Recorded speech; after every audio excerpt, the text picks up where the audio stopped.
I'm Mason Pelt for Push ROI. I want to respond to a video Louis Rossman published recently about being investable. Not in terms of cash for equity, that's a different conversation, but investment of time, effort, and energy from people who do not receive a return for investing those things into you. His video is worth watching, obviously, but my giving him a shout out, that's a drop of water in the ocean. The man's amassed like 1.8 million followers, primarily by being a New York City real estate channel, of course, but perhaps a little bit of that came from being a big right to repair advocate. When I say right to repair advocate, I want to make it clear Louis Rossman is the best figurehead that movement could possibly have. If a PR firm created someone to fill the role, they'd create a well-spoken autodidact entrepreneur who built up from nothing, literally doing phone repair in Central Park, and has expanded to having I think 12 or 14 employee repair company, and also created thousands of hours of content doing MacBook Pro board repair tutorials. I've paid his company to repair my girlfriend's MacBook Pro. Rossmann Repair Group was able to do for a few $100s what Apple said would cost almost $2,000. The guy is an expert, and all of this buildup is to explain why his expertise caused his story to resonate with me. Someone sent him a hopeful and not inherently entitled email asking for help fixing a MacBook Pro.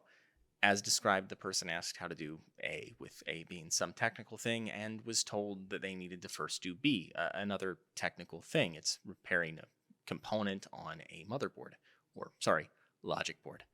The person followed up at that point with an email asking how they did B. Asking for help is one thing, but asking someone to hold your hand and teach you one thing, two thing, red thing, blue thing without ever making an effort to figure out yourself is being what I would call an asshole. It's also scope creep, where someone asks for like an opinion and then they change it to a request for a step-to-step tutorial, and then they hard pivot to an almost demand that you just, do it for them. It's slowly boiling the frog and moving someone from what they were comfortable and willing to do to something that they were not and wouldn't have agreed to. I think most of us have been the immature person who's done this sort of thing, often unintentionally, but ideally we grow out of it before we burn too many bridges and end too many relationships. The reason I'm making this video is that Rossman did something I don't think most people do. He responded. He explained to the person why their email was rude. He wasn't singling anyone out when he made the video either. He has 1.8 million subscribers, so these sorts of emails are common. The person knows who they are, Rossman knows who they are, but no one else needs to. Rossman chose to trade a little bit of his likability with the person for actually being helpful to them. He told them that asking for help this way was rude and pointed them to the thousands of hours of videos he's created on how to do this and the 150-page guide on board repair he published. Most people will not send that email. They'll just stop responding because the person you are messaging is very, very unlikely to view you as helpful. They will instead find you rude. I find myself in situations like this often. My income comes from Push ROI. It's an ad agency that makes money when we are paid to provide services or consulting. If someone asks me for advice on marketing, they are not only claiming my time, they're claiming specific expertise. I'm willing to give that advice, but the option to sign a retainer agreement or stop getting free work will eventually come up. There's another kind of asshole. That's someone who asks for your advice but never takes it. No one is expected to take every bit of advice they are given, but when you're demonstrating over and over that you don't value the advisor by ignoring them, you're being rude. If you don't value the advice, stop asking. Save everybody involved the time. That level of assholery can pretty quickly get turned up to 11 if you become combative.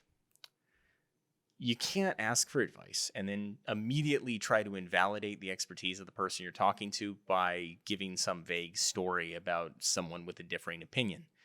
When I dispense marketing advice, I don't care very much about these stories for a few reasons, mainly that one, people hear what they want to hear and they're very bad at retaining and synthesizing information as a whole. And two, I have no idea if the person they spoke with knows what they're talking about. When someone decided that, for example, print ads don't work, how did they come to the conclusion? We posted a video on what makes a fair marketing test. If you want to check that out, it's linked. But the reason that I don't care about their sort of argumentative behavior aside, It's remarkably invalidating to be asked to give expert advice and immediately have that expertise challenged.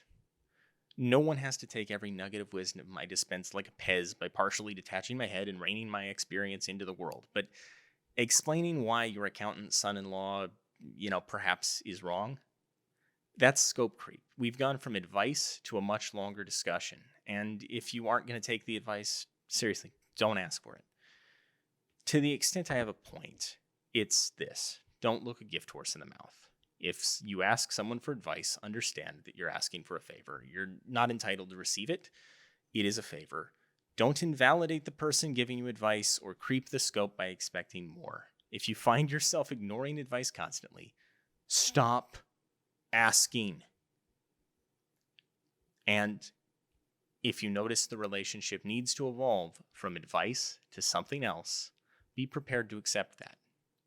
And maybe most importantly, understand that at some point, the free advice keg will be tapped.